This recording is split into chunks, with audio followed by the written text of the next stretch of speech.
Não, eu não li esse livro, faz parte da minha lista, mas ainda não li. Tô louco para ler, mas ainda não li. Só que eu gosto do título. Para você que não faz ideia do que eu tô falando, o tema do vídeo de hoje, ele na verdade é o título de um livro. Eu não li esse livro, eu só gostei do título e resolvi colocar aqui, porque eu acho que é um tema que a gente precisa conversar. Se você vê eu enxugando a cara é porque tá muito calor, eu tô de janela fechada por causa do barulho e estou com uma luz artificial. Porque tá fechando o tempo e eu não tenho a luz natural, não ia dar conta e a imagem ia ficar bem, bem ruim.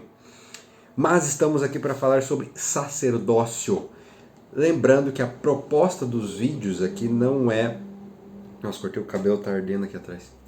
A proposta dos vídeos aqui não é ser profundo biblicamente. Isso aí a gente deixa para os podcasts, que inclusive tem a playlist aqui no canal para você acompanhar os episódios. Dentro do podcast nós estamos com uma série especial de Romanos, onde eu comento ali cada um dos...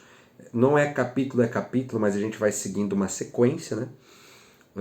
Onde eu comento ali, a gente vai aprendendo junto. Tá aqui no canal a playlist, só você dar uma conferida ali depois. Mas os temas eles se conectam, né? Enquanto eu comento algo mais atual, alguma atualidade, eu sinto a necessidade de falar sobre sacerdócio, que é algo que eu vejo que as pessoas simplesmente não entenderam. Elas não entenderam que a partir do momento em que o povo pede para... Assim, em Êxodo capítulo 19, capítulo 20, Deus vira para Moisés e fala: olha, eu quero uma nação de sacerdotes. De sacerdotes. Então, eu não quero uma nação com alguns sacerdotes, eu quero uma nação composta de sacerdotes. E o que é o sacerdote? Sacerdote um chamado, um comissionamento, uma função de ministrar ao Senhor. O sacerdote, ele tinha a função de ministrar ao Senhor em um contexto de antiga aliança. Né? Então ele intercedia pelo povo, ele era aquele que era responsável por receber os sacrifícios, né, pelos pecados e tudo mais. E aí Deus vira para Moisés e fala: olha, em outras palavras, a mesma intimidade que você tem comigo, eu também quero que o povo tenha. Então todo o povo teve a oportunidade de se relacionar com Deus face a face, como um amigo, como Moisés fazia. Moisés ele sempre subiu ao monte, cansava, doía a batata da perna para ir lá e encontrar o Senhor. E Deus queria que essa mesma intimidade não fosse exclusiva somente do líder Moisés, mas fosse para todo um povo. A mensagem de Deus sempre foi para um povo, nunca foi para uma denominação específica, nunca foi para uma igreja, sempre foi para um povo. E Deus, sendo um Deus comunitário, sendo um Deus que cria em coletivo, façamos, pois, um homem à nossa imagem, né? E tudo mais, ele queria expandir essa intimidade para os outros também. Só que o povo ficou com medo, o povo não quis, o povo pediu para Moisés subir no lugar deles. A partir daí surge algo chamado sacerdócio levítico. Então o povo deixa a oportunidade de ser um reino de sacerdotes, de ser uma nação de sacerdotes, e aí elegem, Deus, né, pela omissão, pelo medo do povo, ele se vê numa posição de eleger alguns sacerdotes, aqueles que seriam responsáveis por ministrar. A partir do momento que Jesus morre na cruz do Calvário, o véu que separava o lugar santo do lugar santíssimo, ele se rasga ao meio. O que isso significa? Primeira coisa, no contexto hebraico, quando um pai via um filho morrer, ele rasgava as vestes. Então ali você vê as vestes sendo rasgadas de alto a baixo. Mas existe um significado ainda maior nisso, que é aquilo que separa, ou seja, o véu que separava, né, ele agora não separa mais. E como diz a música, todos nós agora temos livre acesso do Pai. O compartimento do lugar santíssimo, que era separado pelo véu, o acesso dele era restrito apenas ao sumo sacerdote. A partir da morte de Cristo, esse véu se rasga, né? Dentro do lugar santíssimo você tinha a Arca da Aliança, que era um objeto de acácia revestido de ouro, que tinha ali alguns elementos, o maná, o cajá, a vara de Arão que floresceu, a tábua dos 10 mandamentos.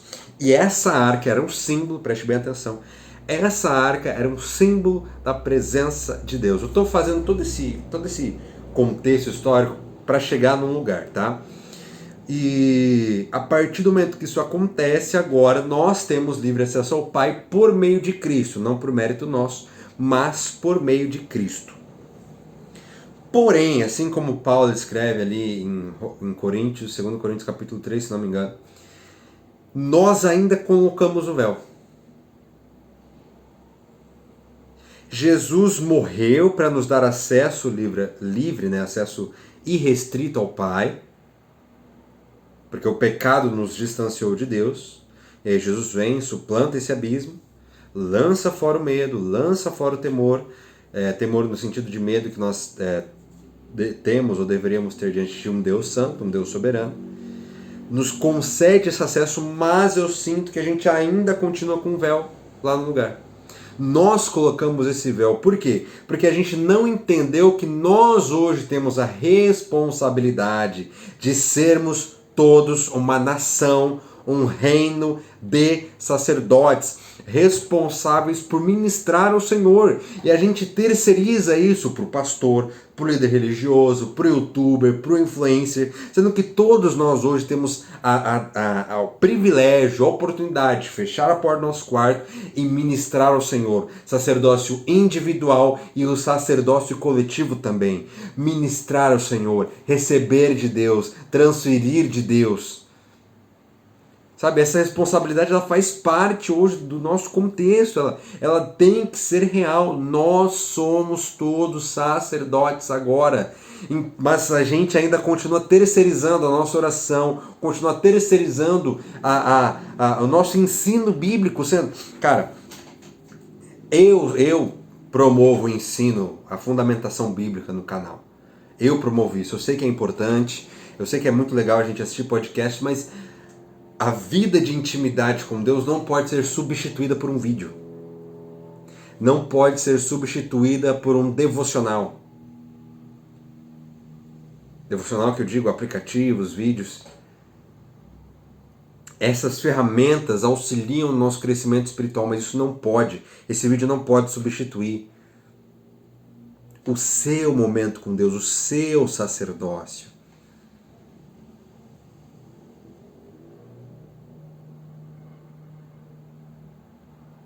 Eu sinto que a gente ainda continua terceirizando, a gente não entendeu que o véu se rasgou, Jesus morreu e ressuscitou para nos dar acesso.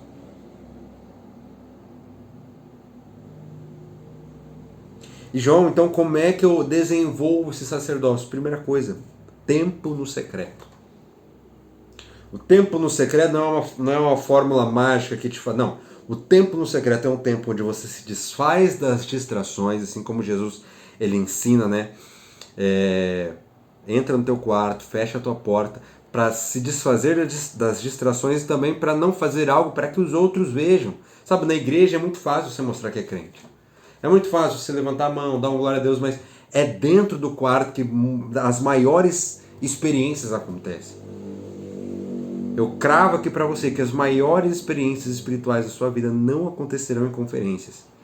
Embora sejam muito importantes, não acontecerão dentro de uma igreja, acontecerão no seu quarto. As maiores revelações, as maiores direções, os direcionamentos mais claros é quando você não tem distração nenhuma. E quando seus sentidos espirituais estão abertos para ouvir o Pai. Como é que eu desenvolvo então o meu sacerdócio? Indo para o quarto, me derramando na presença, orando com intensidade, com singeleza de coração. Deus aprecia isso. Se debruçando nas Escrituras, tá? Tendo a sua experiência espiritual. Não transmita isso para o seu pastor, não coloque sobre os ombros dele essa responsabilidade que deve ser sua. O pastor ele é o ministro do evangelho levantado, comissionado, tem dom para cuidar de você, para te pastorear, para te apontar um caminho. Mas tem coisas que você vai precisar ouvir no seu quarto. A gente é viciado em trazer alguns Moisés para a nossa vida. E a gente fica dependente desses Moisés.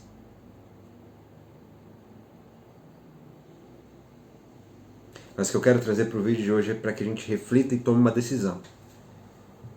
Tome a consciência de que todos nós somos sacerdotes do Senhor, chamados para ter livre acesso ao Pai, livre acesso de intimidade. Desde o Éden, o intuito do Senhor é nos criar para o seu prazer, nos criar para relacionamento, e hoje nós temos acesso livre para esse relacionamento e a gente terceiriza isso para outras pessoas. Tempo no secreto, assim, silêncio, focado, não fazendo disso uma tarefa, mas um privilégio, uma responsabilidade. Não fazendo isso um meio para orgulho, quantas horas eu jejuo, não sei o que. Não, sabe, é uma matemática muito simples. É ali no secreto que você entende quem Deus é ali no secreto que você entende quem você é. E é o secreto que te empodera. É o tempo no secreto, tempo ouvindo Deus, experimentando Deus, provando demais de Deus, que você recebe o empoderamento para cumprir o seu chamado aqui na Terra. Que a gente possa ser todos sacerdotes, que a gente possa ser uma nação de sacerdotes chamados para ministrar ao Senhor, entendendo a nossa responsabilidade, né, como sacerdotes, entendendo esse sacerdócio individual, mas também o sacerdócio coletivo, família, todos nós ali ministrando uns aos outros, beleza? Lembrando que ainda está disponível o e-book Tratado da Adoração, fala sobre como você pode manter essa vida de adoração, quais são os passos, qual que é a perspectiva bíblica em relação à adoração, se você quer viver biblicamente uma vida de adoração e devoção ao Senhor, cara, adquira, preço de banana, para gerar realmente essa consciência de que todos nós somos chamados para adorar, que a adoração é o tema central da Bíblia. O link está aqui embaixo para que você adquira. Beleza? E a gente se vê no próximo vídeo.